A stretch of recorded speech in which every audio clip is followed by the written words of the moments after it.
And if I had to anchor all of my fears around people not being able to accomplish what they want to accomplish, it would all be around the things you're going to need to do don't feel the way you want them to feel. And because they don't feel the way you want them to feel, you veer towards the things that do make you feel the way you want to feel.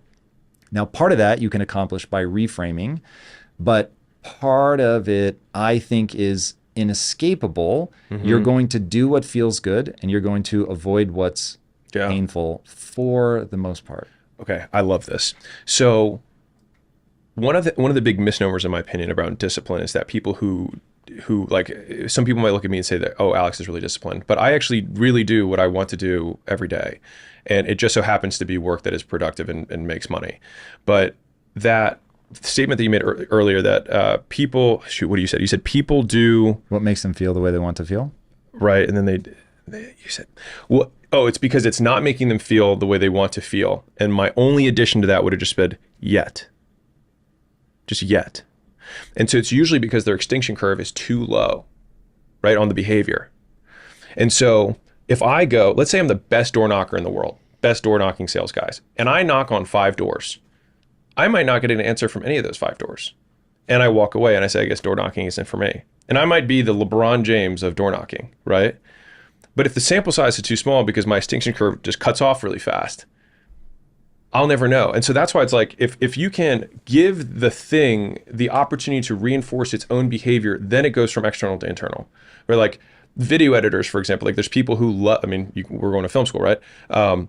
In the beginning, you suck at editing film, but then you like make the letters appear and you get instant feedback and you're like, whoa, that was rewarding, right? And then you do it again and then you learn another technique and another technique, another technique. And so then the behavior itself becomes rewarding and you begin to like work, right? You begin liking your work. And so I think it really is that just getting over the hump in the beginning of knocking on 1,000 doors rather than 5 and realizing that it would make sense that you would suck because you haven't done it before. But knowing that if other people have done it too, that there is a reward that will eventually come and it will reinforce me just like it has every other human before me who has done this.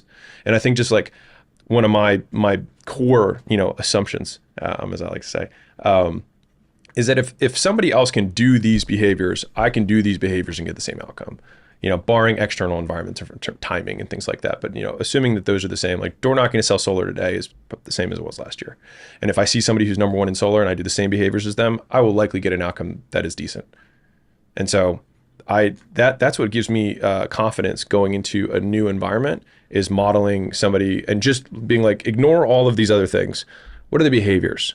How many times is this person, how quickly do they walk from door to door? Do they only go to apartment buildings? Or they, like what is all the steps that they do? Operationalizing success, rather than kind of like the theorizing that I feel like happens a lot. And I think that's, to be fair, I think the reason a lot of people kind of like some of the content that I put out from a money-making perspective is how can I operationalize this word, right? So like patience, for example, is one that people throw out a lot. But for me, defining patience was helpful, which is figuring out what to do in the meantime. Like that's patience. Like we're like, I'm not patient. It's like, no, you just need to figure out what to do in the meantime.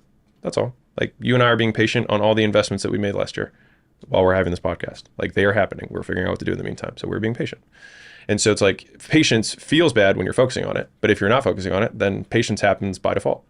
Like sadness, for example, like that was really helped me define, figure out just even defining the word in terms of operational perspective, helped me get out of those funks faster, which is, sadness comes from a lack of options, a perceived lack of options, which is why it feels like hopelessness. But if it comes from a perceived lack of options, then it means that you solve that with knowledge because it's perceived lack of options, which is an ignorance problem, which means it's solvable, which all of a sudden gives me something to do.